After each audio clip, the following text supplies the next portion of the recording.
Hey everybody, what's going on? Rob Cesternino back for Hit or Quit, and it's time to talk about Stars on Mars, episode number 3. And now here I am back with a lady who's out of this world. It's Jenny Autumn. Jenny, how are you? Rob, are you saying I'm Mish Crit? Am I Mish Crit? AKA You are, Mission Critical? Yes, took me a second. Absolutely. You are 100% absolutely critical to this mission of podcasting crappy reality shows week after week. And we've got some What a big mission. decisions to make here tonight as we talk through episode number 3 of Stars on Mars, the new Fox reality series talking about celebrities pretending to live on Mars. Jenny, how are you? I'm great.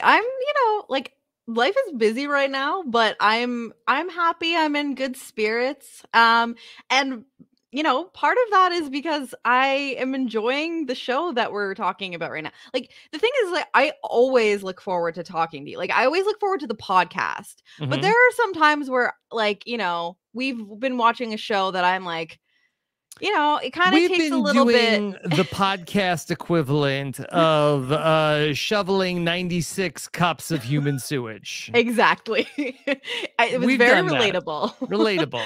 Yes. And so it's nice to actually be looking forward to the TV watching portion of this experience as well. I'm finding it light and enjoyable. I'm getting things from it that, like, I think that people would enjoy from, like, the Celebrity Big Brother, watching, like, people that you already knew and recognized from whatever, like sports or entertainment, like interacting and, like, kind of just shooting the sewage together. And so I don't know, I just think, like, it's silly, but it's not too earnest, which I love. I don't love when things are taking itself too seriously and trying to be too, like, moral. And I just feel like this is giving me what I need in this point of my life. It's just a nice, easy watch, and there's enough to laugh about and at least dissect. And I think it makes our job here easier, right? Good. Well, I'm happy to hear you say that. Of course, I don't want to speak out of school. I believe this is the world's only Stars on Mars recap. Wow. So, and I should say the solar system's only Stars on Mars recap here as we go along. But we do have some decisions to make, Jenny, because, of course, you and I have been podcasting about shows weekly for basically almost a year and a half at this point. But we do have our flagship show, Claim to Fame, is coming back not only next week, also next Monday, the same night as Stars on Mars. So we have some mission critical decisions to be making in terms of our podcasting, but we can get to that here in just a moment. It was a big episode of Stars on Mars as... I don't know. This is the Hit or Quit podcast. Did we have our first quit on Stars on Mars? I mean, they literally said he did. They said he quit. And I didn't hear him say, I am definitely leaving, so don't get rid of anyone else. But he basically did say, these two are mission critical. I've done what I needed to do here. So it was like, to me, at least what we saw, it seemed pretty quitty to me, but seemed pretty quitty. Yeah. I like Richard Sherman, that he is, a pretty fun media personality, but does seem like he wanted to pull the plug he lost on Stars on Mars. Yes. He was fun in the first 2 episodes. I mean, we didn't see a lot of him, but I felt like, he was in the mix and he was giving us a little bit. But this, and I mean, obviously they had to telegraph what was going to happen here. He was just sucked of his energy on this. What was the issue, Jenny? He said he missed his kids. Yeah, but as a father of children, Rob, we just had Father's Day. Yes. You get a moratorium on like you can be I mean, candid he's here. not really on Mars. Like, yeah, he's not even that long. It's like, I mean, what's with these athletes? I mean, did Meta World Peace like have to leave a show after like a day? I mean, like these guys go to like NFL training camp, and maybe they're just making way more money. I don't know. I think so. So the thing, okay, well, there are two pieces here that we get from Richard Sherman. The first, well, the last is like in his parting words, he said that the hardest thing was being away from his kids. But in the beginning of the episode, as we're getting the setup for him, struggling and not being at his best in this episode, he says it's the downtime, the boredom, is really getting to him. And he's happiest when he's like running boot camp and doing exercises. So I don't know if it was like so much about missing his family. Like maybe that's a byproduct of the boredom, because you're bored, then you start missing people because you're thinking about them more, you're less distracted. So he did say that was what he was struggling with. It was the struggle with the downtime, the boredom. Do you think that people on Stars on Mars are as bored as they would be in the Big Brother house? Boy, no, because I think you have more to do on Stars on Mars. They have tasks. They have tasks, have mandatory exercise time. So it's only been 6 days. A lot has happened. In 6 days of Big Brother, like not that much is going on. I guess they have pool time. Yeah, like no one has left by 6 days of Big Brother.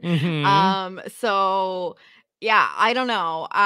But again, it's different with celebrities than like regular people that are, like they're not used to living under these conditions and having no contact. Well, and that's the other thing is like on Big Brother, they don't get to talk to their kids or their family. It seems like they get like little FaceTime, like phone time with their family. So they're not even like completely cut off. Yeah, we saw Ronda Rousey, right? Yeah, Rhonda talked to her partner and her child like over like FaceTime or something like that. Yeah. So it's like they're not even completely cut off. So that's where I'm kind of like, come on, Richard. I'm disappointed. First of all, I did a silly little draft with Randy Newpol and his friend Ann and Phil and I drafted Richard Sherman first. He let me down.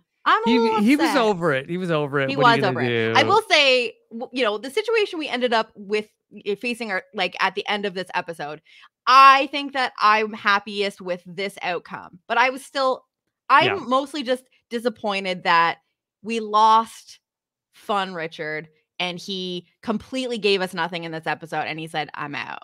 That's where I'm disappointed. I mean, he came into the show and he was kind of like the Marshawn Lynch interpreter. Like he came in and was like, I speak Marshawn. Like I'll tell you what he's saying. Like, I'm going to help him. Like he seemingly drove him there. It was good. He got Marshawn Lynch to Mars. I guess like that he's done his duty.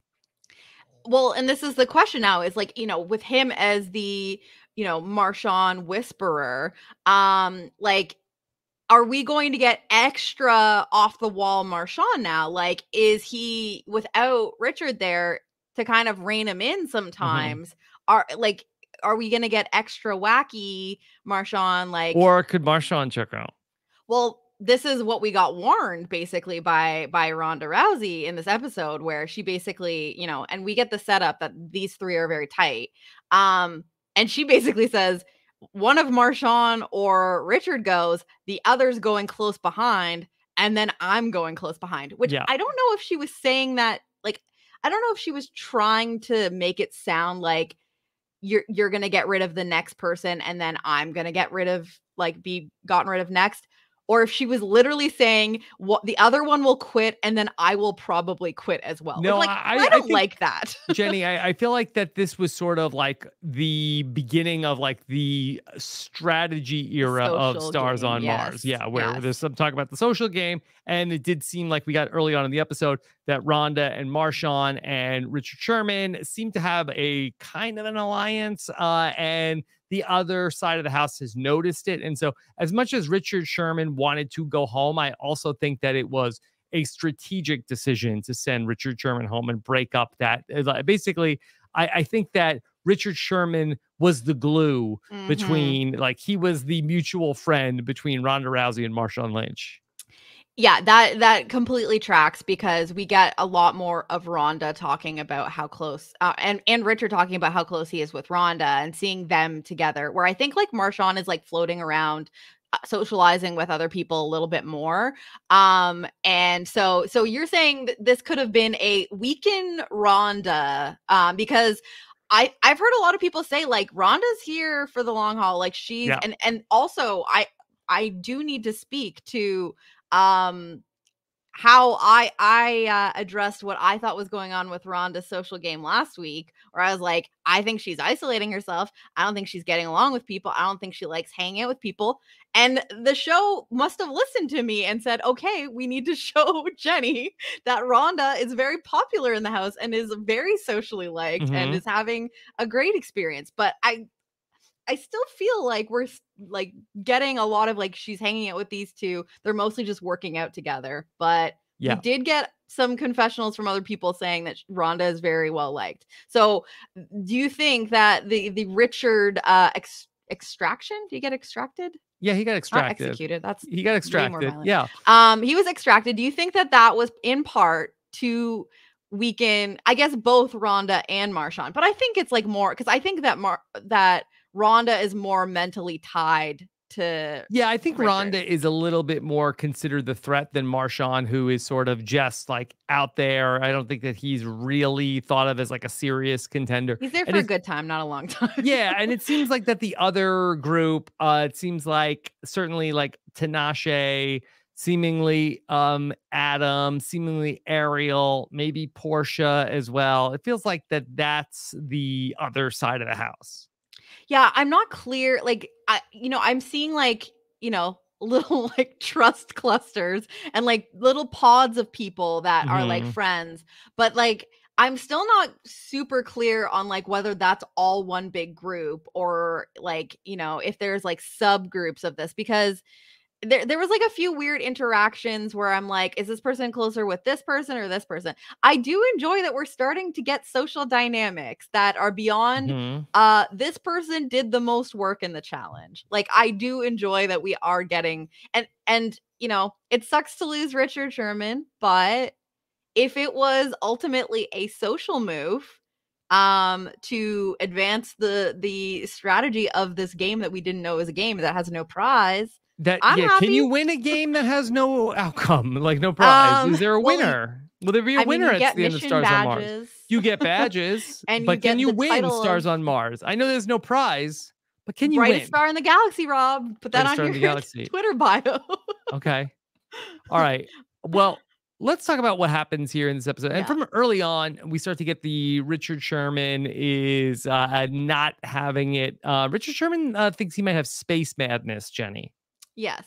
And I mean, I don't know, like, is space madness, it's like you go into some sort of psychosis in space. Or I assume that that's what he means, but he's saying the space madness is being caused by like the sitting around, and then it just like puts him in a bad mood. Whereas like do you think like space, like, is there something to do with the gravity situation that has like sucked his life force out? Because he really did just seem sucked of his energy. Now, I do think that they actually are on Earth's gravity, so I don't think that the gravity is. That's why they have to work out. We keep on getting the that's true. HAB lady voice saying like, it is important to work your muscles. The gravity is impacting the elasticity. I don't know what she says. Something. I don't know.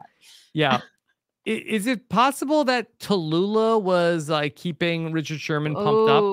Do you think that there was a line, like a domino effect of like life force, and like Tallulah was like, she was the brightest star in the galaxy at her peak, and she was like giving energy to like that side of the HAB. Maybe. And so Tallulah falls, Richard feels weakened, and now, you know, he's waning in energy, and now that's starting to filter down to your Rhonda, to your Marshawn, and we're gonna see that continue to go Once on here. Tallulah went home, it was all over.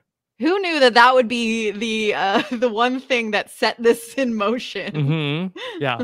So she was a power plant that was powering so many of our prospective astronauts. Literal plants, like in the biodome. Yes. Watch out for that.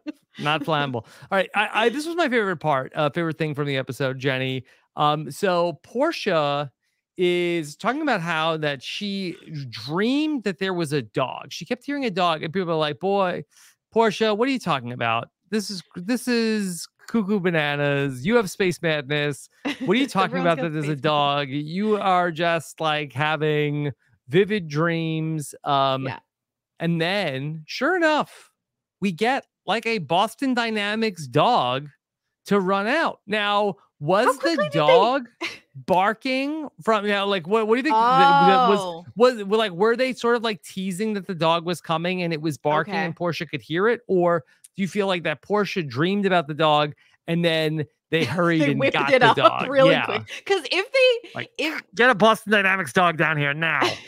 Well, here's the thing is, like, you know, the story itself is like one of those things that happens like on these shows where they're like, you know, all sharing rooms. They're sleeping away from home. They're probably having like weirder dreams. So these are just the things that people talk about when they're in a situation where they're all having to like cohabitate and like they're hearing each other like sleep talk and stuff. So like the talk of I heard a dog and it was barking and I heard that its nails on the thing, like that's something that could easily happen.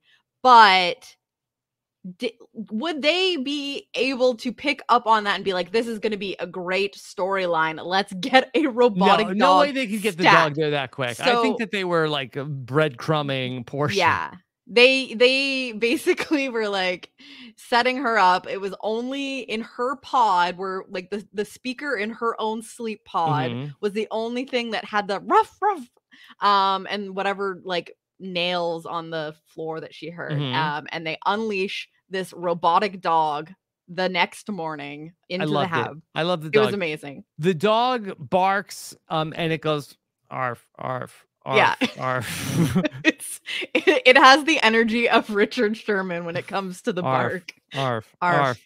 But this thing is creepy. Now, Jenny, you're not a Black Mirror person, right? No, I'm not. No, I don't love spooky. And so there is an episode of Black Mirror that, you know, anybody that's seen that episode can never forget when they see one of these dogs, where these dogs have like run amok, and I think they have like a gun on them also. Oh, I don't like that. So, don't make dogs scarier. Like, dogs are cute and fun. Don't put a gun on them because now I'm afraid of them. Like, but I love this dog. This was an emotional support dog for the hab.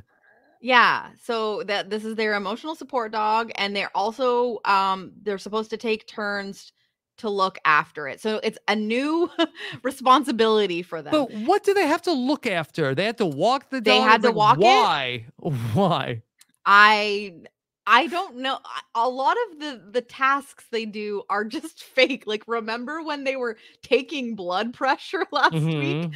Like, I don't even know if the plants are real. Like at this point, I'm questioning everything. I don't know if any of these tasks at one point.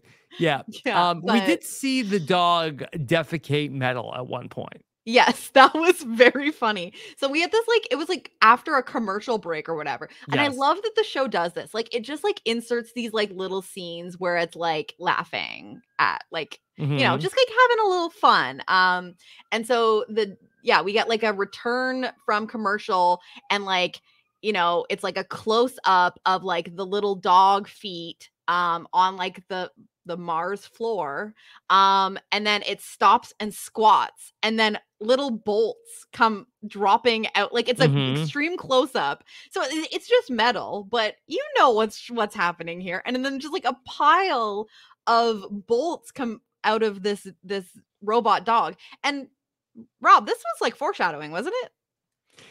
Yeah, I mean, it did foreshadow the fecal matter that we were going to see later on in the episode. Were there hot dogs mixed in with the metal? I don't know. I mean, the bolts kind of look like a hot dog, I guess. Yeah, I guess I don't so. know. I mean, this would be great if your dog pooped metal, because you could just have like a magnet to clean up after. Yeah. Yeah, just like have like a long like a magnetic stick and just like pick it up, toss it. That would be so much easier. Definitely would not be wet, warm, and mushy. But yeah, and they named the dog too. The dog's name is Marisha. Because they're on Mars. That's where that came from. But the funny thing is that like it was Portia who summoned the dog, whether that was intentional or not. And then she immediately does not like this dog because it's like chasing her and it's terrifying. It's not as cute as a real dog. Yeah. It's a robot. So I understand they're on Mars. What is Marisha? What was combined with Mars to make Marisha? I think they just said Mar. They didn't even do Marza, and they just added Isha to make it more of a name. Okay. I think that's all. I think that's really all it is. Listen, they have space madness, Rob. They have space madness. Who could blame them? Okay. Jenny, the Stars on Mars participants needed to come up with a new base commander. That was a big deal early on in the episode. We see people talking about it. Some people think they want Tinashe to be the new person, but also there's some talk about Ariel. Yeah, so this is an interesting thing, and this is why I'm like not fully sure like what the full social dynamics of the HAB is at this point, because I feel like Adam is like playing hard because he's in good with Tinashe, and like they talk, and she's like talking to him about how she feels she talks to Lance, and he thinks that she'd be good, and then she talks to Adam, and he seems like supportive of her being the next base commander, but they talk a little bit about how like Tinashe is like soft spoken, but then it's like, but he's like supportive, and he's like, yeah, no, I think you'd be a great base commander, and then like cut to Adam going to really Ariel. Yeah, being like, she's loud, her voice, like she's a great communicator. Like she's small, she's gonna get everyone whipped. This needs to be our next base commander. And like then he kind of starts this like campaign for Ariel to be, and I was like, whose side are you on, sir? I see you playing both sides. So yeah, these two become the main names, and then they decided to do like an actual vote again. Okay. Ultimately, Tinashe is the new base commander. Marshall Lynch does not want to give up the bedroom, Jenny. He was able to keep it 1 week after he became the base commander when Tallulah was out. She was all about staying in the main room, and she did not. I think she was just like, I don't want to make him an enemy of Marshawn Lynch. Like, I'll just let him have this means a lot to him, and it doesn't mean that much to me. But this was the big thing where it's like, we're just gonna let this man keep the bedroom every week. And so, we get like Portia saying like, okay, this is Tinashe's like first test. Can she be the one to get Marshawn to get out of the the base commander suite? Yeah, it ended up not being that difficult, right? No, it was so weird. The conversation was like, Tinashe just comes up to him and is just like, okay, like, what do you think about getting out of the suite? And then like they just show us a scene of them walking into the room together, and she's like, oh, this is sweet. And then he just goes, take care of my room, and walks away. And then everyone had the same reaction we did. We're like, how did this happen? So do you think he was just like making a big stink, like just waiting to see how long people would just like let it go? But if anyone actually like came to him and said, no, I really, really want it, he was just gonna be like, okay. Yeah, I don't know what kind of jurisdiction he has to squat on the base commander bedroom. It does seem as though that then he doesn't take an actual bed. No, he is sleeping on the couch in sort of like the common area, which I think that is also frowned upon, but he does not seem to be wanting to give up that spot.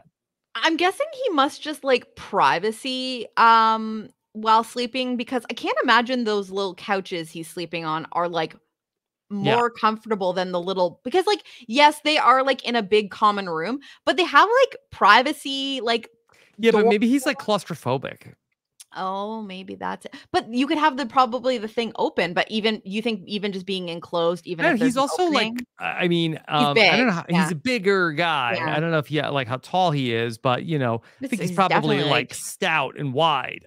So I don't know if he necessarily, that's like might be not a comfortable fit for Marshawn. Yeah. I don't know. To me, when he's sleeping in this like little like living area where there's like a couch and he's there's no one else now. Maybe I just thought like, oh, like, well, there's no one else around this area, so I have at least like somewhat of a private sleeping space. It seemed like the bathroom was actually the biggest deal for Marshawn. I definitely think maybe he cut a deal with Tinashe where he's like, he could still use the bathroom. He's like, I have like bathroom veto rights or something, and you better not let Lance use it. So we get to see a little bit of Rhonda in the garden. Rhonda seems to have like a really green thumb. She is like talking with Richard Sherman about how you have to speak positively to the plants. Richard Sherman is even speaking kindly to the plants. I mean, she was a good influence on him, I guess. I don't know. But yeah, like this is her safe place, and that's what I was saying. I thought she was just hanging out in the biodome like at all times and not speaking to anyone, but apparently she is doing other things. She's working out with Richard and Marshawn as well. Yes. Okay. So we're gonna have a big incident, but one other thing before we get to this week's big incident on the Mars habitat. Ariel is talking about her experience as a child actor. And Rhonda is like, oh, like what made you go into this? She's like, I don't know. I was 4 and I didn't have a good experience. Like, oh, she said it was rotten. And then she was like, awkward. I couldn't really follow exactly what she was saying, but she kind of like was saying like, well, it really depends on how your parents are. And I couldn't tell if she was saying like bad things about her own parents, or if she was like suggesting that it could have been worse if her parents were not as good as they were. It was like kind of vague. I got the sense that she was actually talking about how bad her parents were. Like that was how I read it, but she didn't say it so outright that I was like, oh, this is very like spicy, that this is like, is this a well-known thing? Are her parents watching Stars on Mars and being like, oh, I had no idea that we traumatized you by forcing you into acting at age 4? Like, do you think that this is news? I feel so bad for Ariel because so she seems like a lot of her stuff is about like her confidence, and like she talks a lot about how because everyone's like, you're an actress, like you can speak, you're a great communicator, and she says a lot of like she is not comfortable speaking as herself and being herself. And I'm like, oh my gosh, that's like I feel like that's like kind of like sad and kind of dark.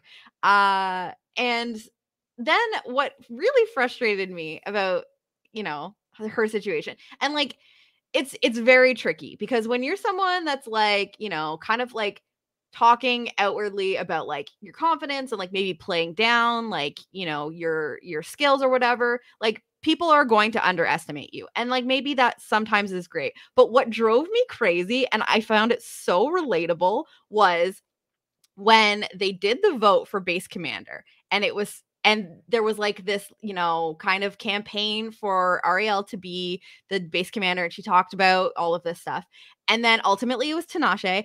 And then like everyone was like so patronizing to her, being like, oh, it's okay, she'll get it eventually. Like talking about her while she was still sitting there. Like I just felt like it was one of those things where it's like they feel bad for you, but then they like kind of are, like treating you with kid gloves and like talking about you like, oh, you'll get it someday. Don't worry about it. You did great. You did so good. And your time is coming, sweetie. Like, I don't know why I zeroed in on that immediately. I didn't even catch that. Oh my God. I don't know. Maybe it just like it unlocked some of my own trauma where like people. Were you a child actress, Jenny? I mean, I did dabble in the dramatic arts, but I was not an actor. I did not actually have any professional work, but I did do, like, I was a drama kid, but I think it's more so just like that I encounter people and I definitely do like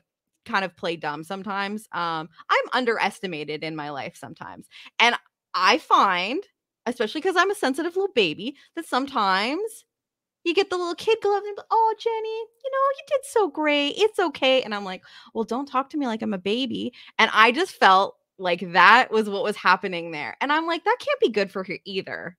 So anyway, I just hope that she's okay. And I hope that she came out of this experience with, it does seem like she is gaining confidence from this. But I'm very curious about this story because I know nothing of her work before Modern Maybe we gotta Family. find like a podcast interview she did. There's got to be something, right? Like, I mean, she's out here on Mars, basically insinuating her family, like forced her into acting at 4 and kind of like probably she might have run away from her family to go to Mars. Yeah, she's like, it's her not Modern actually Family. Or maybe she, like Ronda Rousey, always wanted to be an astronaut, and like this is like a particular thing. You're going she got forced into acting. You're gonna be part of the Dunphy family. Yeah.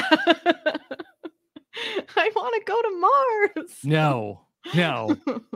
You're going to Hollywood. Yeah. Anyway, I think that ultimately it was a very good episode for her, but I just saw like she's little and she's definitely like talking outwardly about her confidence issues. And I just think that people are maybe taking advantage of that a little bit. I don't know. That's just me. That's just me.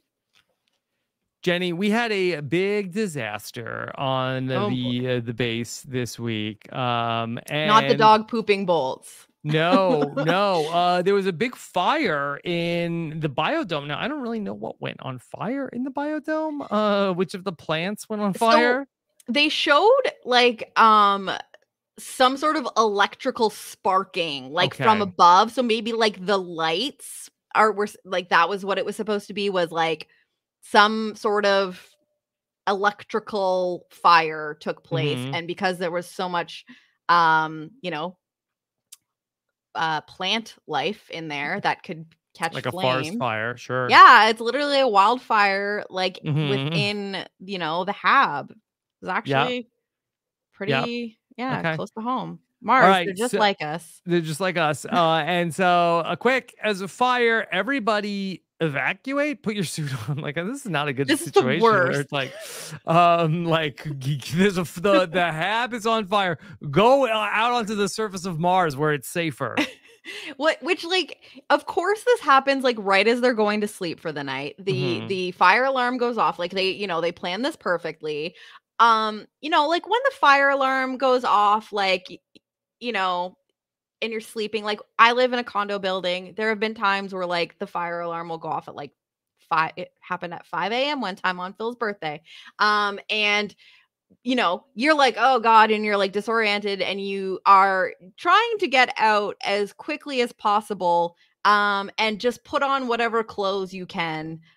Imagine the fire alarm goes off and you now have to put on this very involved, heavy, like spacesuit. Like they have to put the helmet on. They have to zip up their whole thing because you can't go out into the Mars floor without it. Like it's so ridiculous. And it's like the voice is like increasing like urgency, like, like evacuate immediately, explosion is imminent, and like you're like having to put your little space suit on, like your helmet. Well, the good part is that even if you didn't get your spacesuit on exactly correct, you weren't gonna die. No, because it's Australia. So they go outside, and Richard Sherman has had it at this point. They go outside. There's an explosion. Richard Sherman is like, all right, check, please. Yeah, that was the straw that broke the camel's back for him because he was already, and he warned us too. I'm pretty sure in like earlier in the episode, he basically said he's not in the mood today, and that like if something goes wrong, he's out the house by the end of the day. He did warn us, and I mean, ultimately he did last the day. He did warn us, but it was kind of a false warning because something will go wrong every single day on Stars on Mars. That's like the it's point. kind of built that way. Yeah. I don't know if he knew. Maybe he thought they would have days off from things down going days. Wrong. Right. Okay. So Jenny, there's a problem with the biodome. Message from Shatty Daddy. It says they have to repair the biodome. And this is going to be a 2-part process. Part number 1 is they have to send a mission, a group out to go duct tape the biodome closed. Yeah, and it's just like one of those like geometric sphere type, like, you know, like during like COVID lockdowns, like people would like build, like restaurants would have wine in the, you know what I'm talking about? I'm just sure. Okay, I was like, is this like a thing that I'm not explaining well? It's like literally one of those, but it's like not see-through. It's just like some sort of white sheet or like something. A tarp. Yeah, it was like a tarp, but like in a geometric shape. And they simply need to duct tape it because they have to protect. You can't duck it. You can't duck it. You need to protect the plants from radiation exposure, of course, obviously. Yeah. So that's the first part of the mission. And then the second part will be that they have to replant the crops that have been destroyed. Once the atmosphere is intact and there's no more radiation exposure. And they had exactly 25 minutes. 26 minutes, they're dead. 25, that's fine. Yes, it's that simple. It's that 1 minute. 1 minute makes all the difference here when it turns. We're talking about radiation in the soil, and so. And the clock started from starting now. Like they didn't have to have their suit on. Yeah, it was kind of sudden. I really thought that they were not going to be successful. So we did skip over the fact that Tinashe picks Ariel as the mission specialist. Yes. So the two of them are back in the HAB directing, and then there's like 4 people for the first phase. So there's the ladder crew, and so there's like 2 people that climb the ladder to do the taping, and then there's 2 people that hold the ladder. Like they really make this very basic. So it's going to be Portia and Lance that are climbing the ladder and doing the taping, and Richard and Marshawn will hold their ladders Richard Sherman was not happy being a ladder holder. No, I think maybe he just felt like his talents were wasted there. I don't know what, but do you think that what do you think that he'd want to do the other tasks that came up, Rob? No, I think he was over it. I think he was I think he probably wouldn't have liked any of these things. Yeah. So they send the crew out to go and tape up the hole in the biodome. They need to cut the tape. Marshawn Lynch, that he says that he grabs a rock and he says that they could cut the tape with a rock. And you get the clip of the scissors on the ground and just Marshawn insisting we just use the rock. It's the rock is right there. Let's just cut the tape with the rock. Like, how sharp is this rock? It's not very sharp, I wouldn't think. Also, Marshawn Lynch had to drive the Mars rover, which was also pretty cool. The Marshawn rover. He's doing really good. There was imaginary rap music. Like they inserted the rap music for the show, but he was not dancing to anything in the actual scene. I'm sure of it. But it was very fun. That's the thing is they're having fun with the editing of it. I'm enjoying that. And I feel like this feud between Marshawn and Lance is still building. They have a fun little feud because with Lance, because I think that it was the two of them that were arguing about the rock versus the scissors. Well, we do know that rock beats scissors. Oh, rock beats scissors. Is that the logic? Yes, and then paper is what the biodome is made out of. So okay, so what's tape? But the paper. So But then the Rock beats tape. Tape beats the Rock paper. Would be no match for the biodome then. Yeah, Rock could go right through. That's paper. So paper would wrap the Rock, and I don't know. I mean, I guess that's why it's challenged. But yeah, that might have been his rationale, though. Like, have you ever played rock paper scissors? The Rock is better than the scissors, so we're going with the Rock. So, Jenny, we are ultimately going to get mission phase 1 completed. They stabilized the pressure, but now we get to mission phase 2. And phase 2 involves sending people into the biodome where there was a fire, and they are going to have to review the burnt plants. Rhonda is not going to be happy. And then they're going to have to transfer solid septic waste from the septic tank and then fill up some sort of 96 cups of waste from the septic system and then add it to the soil and replant the soil. Yes. So there's simulated human waste. They did let us know it is simulated human waste. Yeah, not since jury duty have we gotten to talk about simulated human waste. It's been so long. Yes.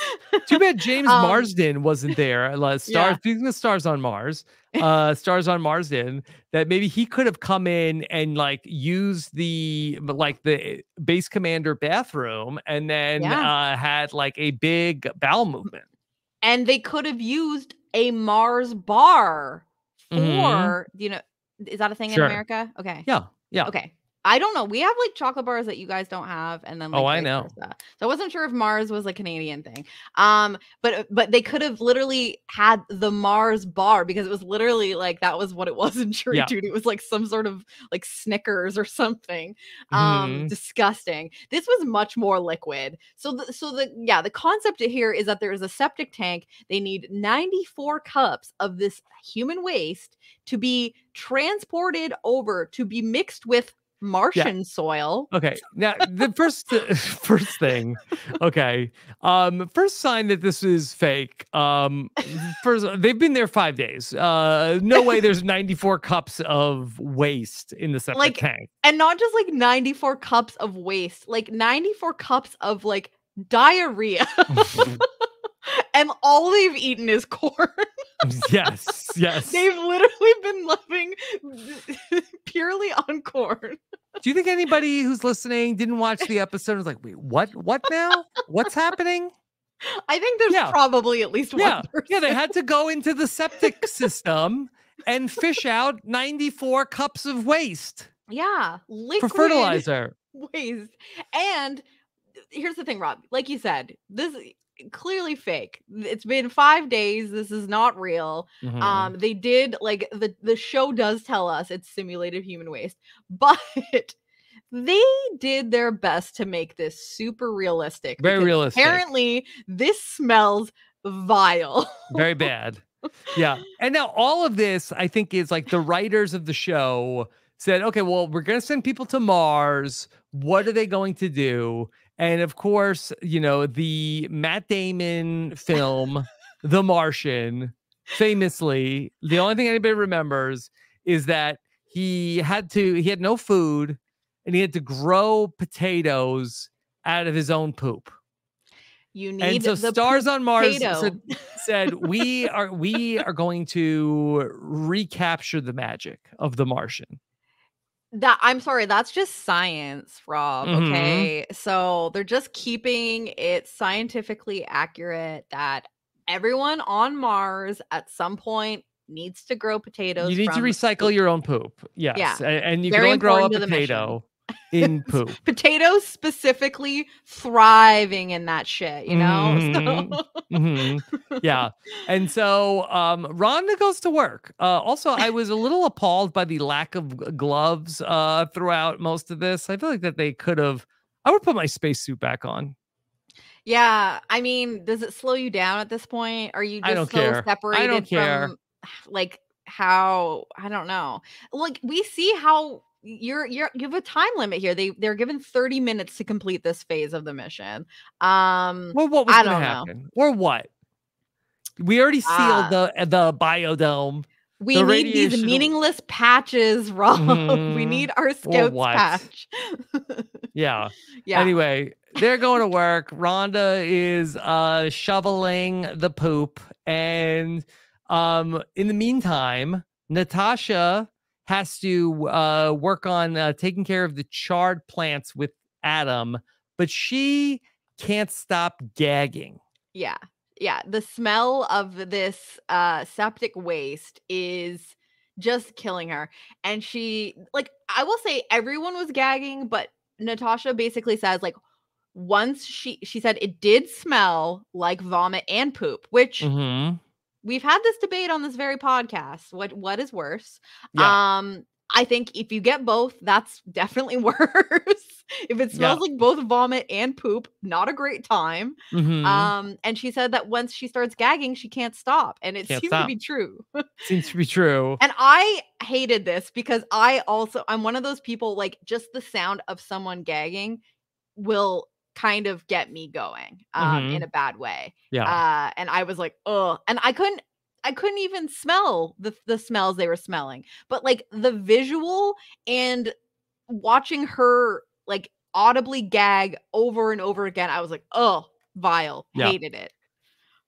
Adam, who's also working on feeding the soil the nutrients of their he seemed to notice that, boy, the people in the habitat seem to have been eating a lot of hot dogs. Yeah, he said, Base Commander, there's a lot of hot dogs in this shit. Which also Tom was helping Rhonda with the retrieving of the waste. And at one point he said, did we have chili? Which it did, like, there was like chunks of tomato. It did actually look like a terrible chili. But like so much corn and I guess hot dogs, like just cut up, like whole hot dogs, cut up hot dogs. It's really disgusting. Do you think that there was anything added to this that was actually meant to smell like poop or vomit? Or was it just the combination of these like food products that they put together? No, amalgamated I think probably because I know, like, Nathan For You, like they when he made the poop flavored ice cream, like there actually like are like chemicals, like food chemicals that you can get. Yeah, like the Harry Potter like jelly beans that you can get too, that like taste like boogers or whatever. And, like, poopy. I don't know. Is that one of them? Is one of them poopy? I don't Magic know. Poopy? Don't know. I don't know. Don't ask me. Cosmic poopy. Yes. And Adam was really fun this episode. He's like, I'm spilling diarrhea on myself. Yeah, he is actually very funny. And Tom Schwartz, you know, he's not going to be in the bottom three, and this was like no big thing for him.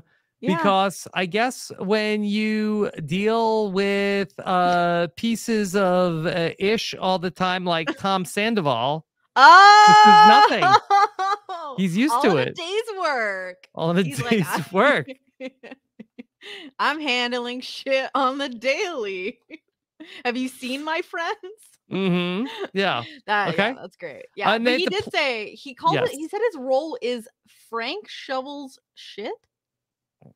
Okay. What is that? Is that a thing? Is that a reference? I don't understand. Not the one that I know. Or does he mean Frank because there was hot dogs in the poop? So it was like Frank's, like Frankfurter. Maybe. And so they have to plant the potatoes, and mission is complete. They did it. Yes. I was really worried for Natasha during this whole thing. This is where you saw good leadership from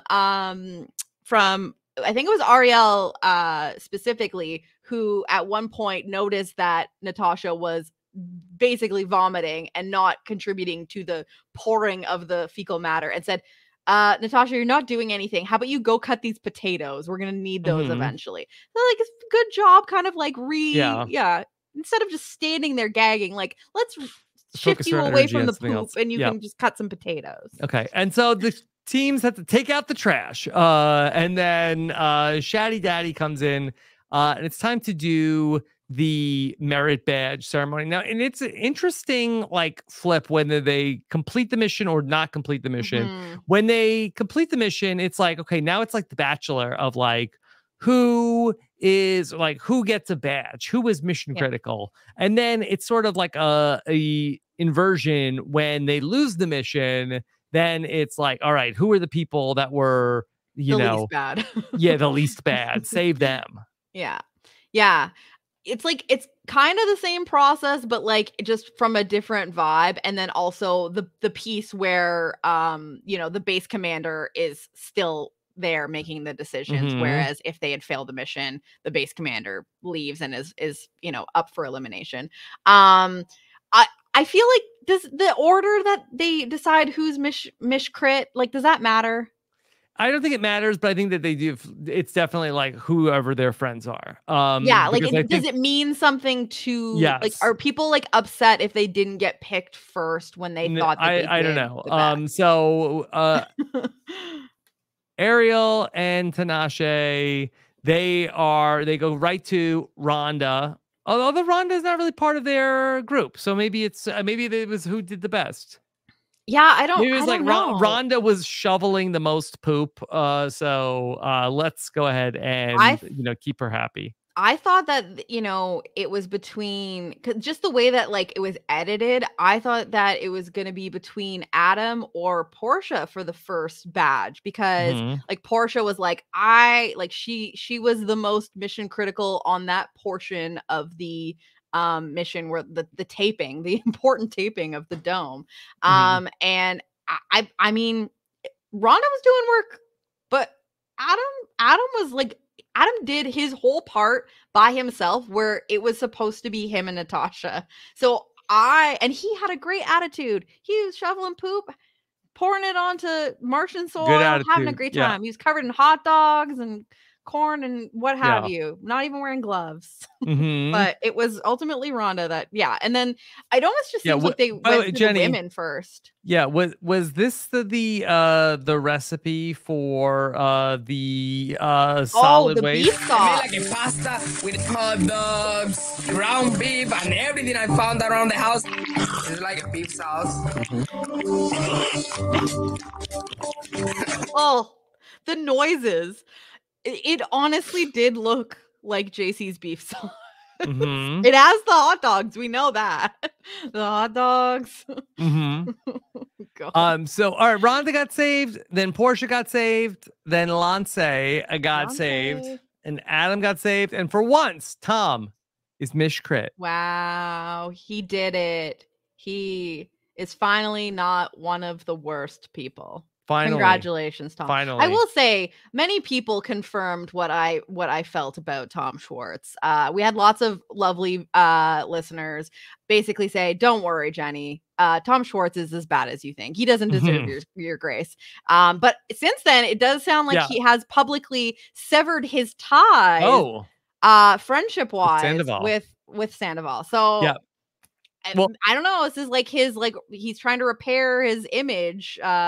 He heard we were talking smack on the well-regarded Hit or Quit podcast. Yes, highly regarded. Now, Jenny, the one other thing that we brought up on last week's podcast that we got the most feedback about was, do you know what it is? Oh, crime scene kitchen. Yes. We said last week, we were like, what the hell is crime scene kitchen? And people love it. We were inundated with no. I'm not even joking. Crime scene kitchen is so good. Yeah. Maybe we should quit. Should we be watching on that? Mars for crime scene kitchen. I don't know. If they people are like, don't tempt us with a good time. You might be not icy, but you are on thin ice, because we might ditch you for crime scene kitchen. Crime scene kitchen. Oh wow. The people came out in droves to let us know how good this show is. That's like we're dating somebody and then we cheat on them with their roommate. Of like, we're dumping Stars on Mars right for crime after scene you. Kitchen. Yeah, we leave Stars on Mars' bedroom and we're like, oh, I'm just going to the bathroom, and just like slip our way into the crime scene kitchen for a little snack. And murder. Apparently there's no murder. It's just crime scene kitchen. Okay. Anyway, so if you are wondering and thought, hey, maybe I'll check it out, the people say it's great. People say it's great. They spoke. We got no less than like 10 messages of like, no, the Crime Scene Kitchen is amazing. It's the best show on television. Okay. Jenny, bottom three. It's Natasha. It's Marshawn. It's Richard. I kind of thought Natasha was in trouble here. I thought so too, but I think I kept thinking back. We saw a lot of like Ariel and Tinashe talking about like how, you know, Marshawn is like, he contributes, but even when he does contribute, like he does it begrudgingly. Like he's not like he kind of is annoyed that he has to do anything. And so like we got a little bit of like foreshadowing that it could be him, but I kept going back to the beginning of the episode and I was like, this man is over it. Why did we get all of this stuff about Richard being bored and just annoyed about everything? But I think on paper, you know, if you ultimately did care about like who might be helpful in the missions, like He's love strong. Natasha. I love Natasha, and I'm so glad that she stayed. But like overall, she hasn't been that helpful in anything. Like she was base commander last week, and she was like fine. She was the mission specialist. Oh right, yeah, she was the mission specialist, so she ultimately was safe, and she was good at that. But like, she hasn't like done very much. So I think that if they were, you know, take the thing about Richard, like his heart not being in it, out of the equation, I think that you're probably getting rid of Natasha there. She spent the whole mission gagging. Like, and I thought that was probably like, you know, if there was no like alliances or like protecting who you like the most, you know, that might have been the move. She's well liked. But I mean, she's hilarious and fun. Like you want that person around. Even if they're just gagging the entire time. And Richard Sherman's like, please send me home. Marshawn is incredible. Where I love when they do the thing where they're like, okay, you got to tell me, like, why were you mission critical? Like, why should you stay? And Marshawn just goes, I held that ladder like no one else could hold a ladder. And that's it. That's it. That's it. Especially when Richard Sherman says like, well, I feel like I've done my part. Yeah. He's like, and that's it. He's just like, yeah, I've done what I need. I did my part. The part was holding the ladder. Yeah. And that's it. Yeah. I feel like that's what we're going to say. If we quit watching the show, I think we'll just be like, I think we accomplished what we wanted to accomplish. Yeah, we did what we set out to do. Mars. Yeah. You know, I'm proud of what I've overcome. I've learned so much about myself. That's, you know, I did what I needed to. I held enough ladder. Yeah. So Richard Sherman, he's going to get voted out. But the interesting part of this is that Rhonda is pissed. And that does set the stage for potentially some interesting drama coming out of this. Yeah. I alluded to this earlier, where basically, you know, when they're still talking it through the decision, they save Natasha first. It's down to Marshawn and Richard, and Rhonda's pissed, and she's like, one of them goes, the other's gonna be right behind them, and then I'm probably gonna be right behind them. I'm like, girl, are you telling them that if they vote out one of your guys, the other one's going and you're going right behind, and we're all quitting, and good luck? No, they're not quitting. Rhonda's waited too long to get to Mars. That's true. This is her dream. This is her dream. But she's missing her kid too, so I don't know. Maybe she'll be fine. Do you think that it's one of those things where it's like, oh, look how much this broke Richard? Like, you know, he had to go home to his kids. I need to too. He's, well, you know, her sanity here. For Rhonda, maybe she'll have to bond with other people now that Richard Sherman is gone. I mean, we saw her bonding with Natasha, so maybe there is a relationship. She can do there. it. Yeah. Yeah. I mean, I underestimated her. I thought that because she kind of has like resting miserable face. Do you see that? You know what I mean? I don't know if it's my place to say. Okay. Well, I mean, I just think that like, it's not RBF. I could see what you're saying. Yeah. It's not mean.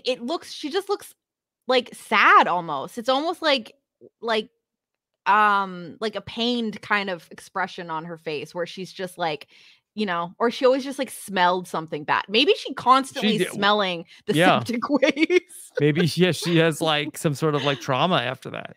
Yeah, I don't know. That might be it. But listen, this episode clearly outlined that she is well liked in the house. So I stand corrected. Yeah. Although I bet in the UFC and the WWE, I bet you've smelled some stuff. Oh, for sure. Yeah. Right? Yeah. Yeah. Like your face is like in that like sweaty mat. You've smelled some stuff. Ugh. Mm-hmm. Is that a worse smell? Like probably sweaty, not, but like sweaty spandex. Probably close. Like that does not like absorb sweat in a good way. I don't think probably so. Just the disgust. Oh. All right. Give me Jenny, the that's where we are right now with through 3 weeks of Stars on Mars. Now, okay, I mentioned at the top of the show, Claim to Fame is back next week. I believe in the same time slot. I know, at 8 o'clock on Monday. What is going on? Can we not spread this out, guys? Love triangle that we are in right now, covering celebrities, 2 shows potentially, and relatives at the of same time. Yeah. Wow. Yeah. Okay. So, Jenny, you're not ready to quit Stars on Mars, right? I mean, I'm not. You accomplished what you set out to accomplish. I don't know that I have. I mean, I haven't. Like, I feel like Ariel, like, you know, I'm just starting to gain my confidence here. Like, when's my time to be base commander, you know? No, I'm having fun with it. And now I feel like they've been kind of setting up that it's like, okay, there's, you know, now we're kind of like getting into like the strategy of it and like keeping people that are going to like put me in good roles and protect me. And I think it could get interesting. And even, you know, even if it's not super strategically interesting, I think the interactions between a lot of these people are fun. I just think that it's maybe I have just my bars in hell. I don't know. But I have been having bars in Mars. Yeah. Bars in Mars. I have been having a fun time with this. And this episode, I think, was better than last week. Yes, I agree.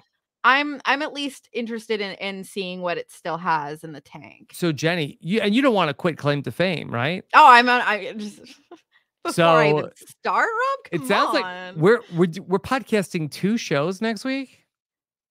Listen, I mean, they're 2 shows that we would podcast about separately if they weren't occurring at the same time, right? Look at this, like, you know what I'm saying? So it's like I will ride if you want to ride, Rob. Okay. Like, at least for now, while if Stars on Mars starts to get really, really bad, then maybe it's a different conversation. But in the very least next week, we have got the premiere of Claim to Fame, and I, in the very least, want to see what happens next week on Stars on Mars. And I think people you feel got the same, it. right? Double dose of Rob and Jenny next week. Wow. Claim to Fame episode 1, Stars on Mars episode 4. But Stars on Mars, you better bring it. Yeah, you're on notice. Competition. Yeah, you're in the Tom Schwartz zone of like you're in the you could be like deemed not Mish Crit next week. You better start shoveling that ish. So yeah. Okay. Yeah. So I mean, Rob, as long as you're like, do you feel good? How do you feel about this? No, I feel good. We can't quit on Stars on Mars yet. We got to keep going. We got to cover Claim to Fame. Yeah, next we've week, gone further on way worse things. we're at a crossroads right now. Yeah. Let's see next week after talking about 2 different shows.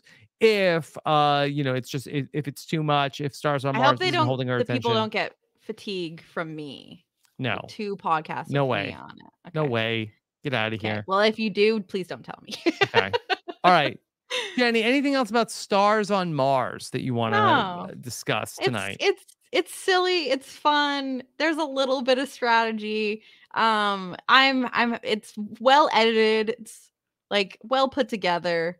Yes. If you want a fun light watch, check it out. I'm having fun. I saw that you had been catching some tweets from the Reality Club on Fox. Yeah, because I was talking about this last week, Rob, about how they love posting the stuff from Special Forces: World Toughest Test, and so they hit me with the, it was just a picture of Hannah Brown and Danny Amendola, and it was just like when you're something about like when Bestie has the tea or something like that. And I gave them a little engagement, and they gave me a little engagement back. I don't know. Yeah. Okay. They're excited. What up, Reality Club spilling Fox? tea with my bestie. Yeah, that's Danny you and I Amendola every and week. Hannah Brown. Yep. What's us on Hit or Quit? Yes. Okay. They were. I was gonna go a long way to get to a Brown joke. But I'm not gonna. It wasn't even really brown, to be honest. It was like kind of like yellow. It was really gross. Well, it's interesting, Jenny, on the Reality Club on Fox header. It's like there are 5 faces for the Reality Club on Fox. One of them is Hannah Brown. One of them is Gordon Ramsay. One of them is Lance. Lance. Ooh, is that foreshadowing? Yeah. I mean, Hannah Brown was spoilers for Special Forces: World Stuff is Test. If you didn't listen to the series, Hannah Brown was the winner. Do we get Lance as the brightest star in the galaxy? Because I don't know. Okay, who are the other 2? Do you know the other 2? Don't put me on the spot like that. Okay. I don't know. I thought you were gonna list them all. Yeah. How about I'm gonna go with Niecy Nash is one of them. I don't even know who that is. So like you don't even have to I believe she is the host of Don't Forget the Lyrics. Oh, okay. I feel like that Fox has like 4 shows that are like exactly the same. As they have like 4 shows with like Gordon Ramsay cooking stuff and 4 shows with like, here's this song. What are the lyrics? Can you finish the song? Yeah. Yeah. Okay. Yeah. That's weird. All right. Jenny. Well, this was a lot of fun. Of course. Great. Programming note, we will have our first episode of Claim to Fame coming out. We will have that will also be in its own podcast feed. Go to robhasawebsite.com/fame feed for the Claim to Fame podcast feed, or you could hear us always in our Hit or Quit podcast feed at robhasawebsite.com/hit or quit feed. Jenny, besides our 2 podcasts, anything else coming up for you? No, just enjoying the beginning of summer. Okay. And Jenny Autumn's around the corner. Yeah. No, we don't even go there yet. Let's enjoy Jenny summer. Enjoy the summer. She's fun. She's gonna do 2 podcasts next week. Wow. Look at her go. Good. But you can follow me on the social medias at Jenny Autumn. All right. And that's it.